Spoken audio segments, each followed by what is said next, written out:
Belakangan gue sering dapat pertanyaan, Bang, podcast itu masih relevan gak sih? Kok banyak yang mulai nonaktif malah pada pindah ke YouTube?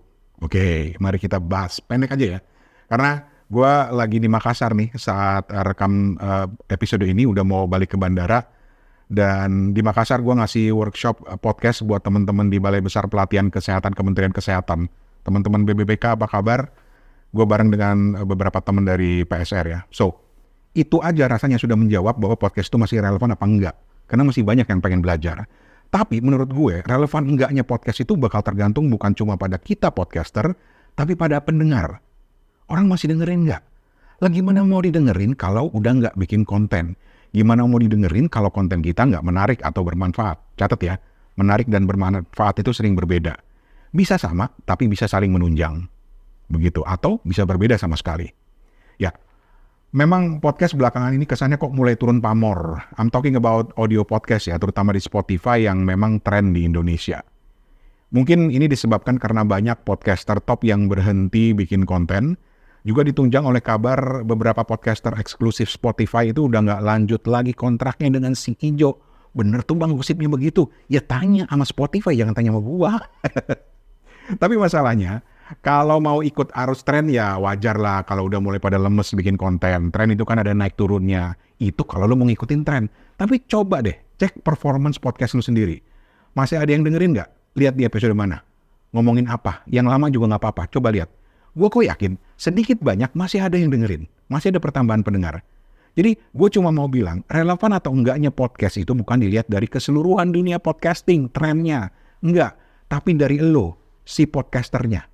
Konten lu masih relevan nggak? Masih ada yang dengerin nggak? Lebih penting lagi, emang masih ngonten? Masih tertantang nggak untuk bikin konten? Apa udah burn out, udah capek? Kalau capek ya, berhenti dulu bos. Ntar juga kangen lagi. Soalnya, kalau mau ikut tren rame-ramean, ya sekali lagi, tren itu ada naik turunnya. Tapi kita kan nggak bikin podcast rame-rame, kita bikin podcast sendiri. Gitu kurang lebih ya. Menariknya, ada yang bilang, Bang, podcast udah nggak seru lagi Bang. Pada pindah ke YouTube Bang. Nah, buat gue platform itu cuma alat teman-teman. Emang kenapa sih kalau pindah ke YouTube? Dulu aja gue ingat awal-awal podcast rame, orang tuh pengen banget masuk Spotify setelah mainan di SoundCloud setelah sekian lama gitu.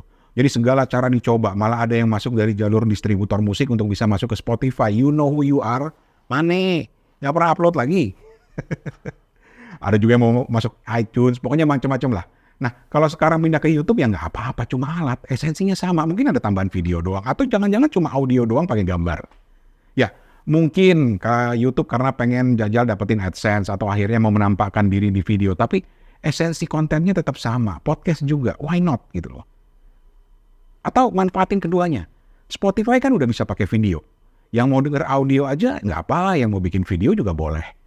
Di YouTube juga trennya kan ada orang yang dengerin videonya atau audionya doang, nggak videonya. Apalagi YouTube juga pelan-pelan mulai punya fitur podcast kan. Konon bakal udah gabung ke YouTube Music, mirip-mirip Amazon gitu. Udah masuk Amazon belum?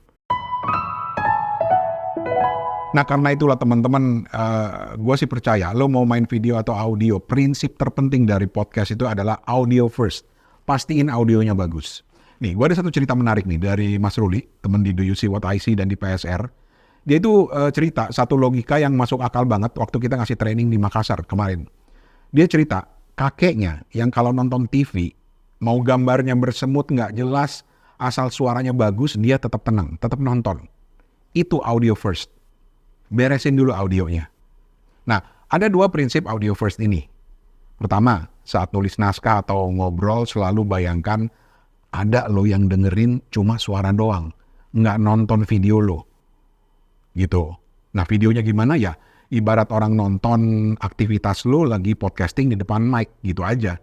Ini yang membuat ada yang bilang podcast sama vlog itu bedanya karena vlog lebih banyak unsur visualnya. Tapi itu kan pendapat orang. Bebas-bebas saja. Nggak ada aturan baku kok di podcast, di vlog, di konten tuh. Semuanya masalah kreativitas. Yang kedua, prinsip audio first kedua itu adalah kualitas suara dibenerin. Jangan tergantung cuma pakai mikrofon di kamera lo doang. Kalau lagi bikin video podcast, minimal pakailah mikrofon jepit kayak begini atau lavalier kayak model Boya M1 atau Boya M1DM yang dual mic. Atau rekam audionya terpisah minimal pakai recorder di HP. Habis itu tinggal gabungin audio dan videonya. pakai CapCut juga bisa. Murah meriah, gratis malah. Nggak ribet-ribet amat. Minimal, pokoknya audio benerin audionya. Jangan mentang-mentang video terus lu nggak memperhatikan unsur audionya. Ingat, audio first. Gitu menurut gue. Ya, gue jadi inget zaman gue ngeblog dulu di awal tahun 2000-an. Lama-lama pudar, lama-lama trennya turun. Ya, emang karena itu memang lagi tren banyak yang ngeblog terus turun gitu. Tapi yang bertahan banyak dan kualitasnya makin lama makin bagus. Seleksi alam. Nah, lu mau termasuk yang mana? Tergeser atau tetap bertahan? Malah jadi potensi dapetin pendengar kan. Ya kalau udah nggak minat sama podcasting ya nggak masalah. Bebas-bebas aja. So, that's my take. Itu cuma pendapat gue. Gimana pendapat lo? Udah dulu ya. DM gue di Instagram di Rane, R-A-N-E atau di Suarane Podcast. Atau tinggalin komen. Kita ngobrol lebih jauh. Untuk saat ini, Rane Hafid pamit. Assalamualaikum.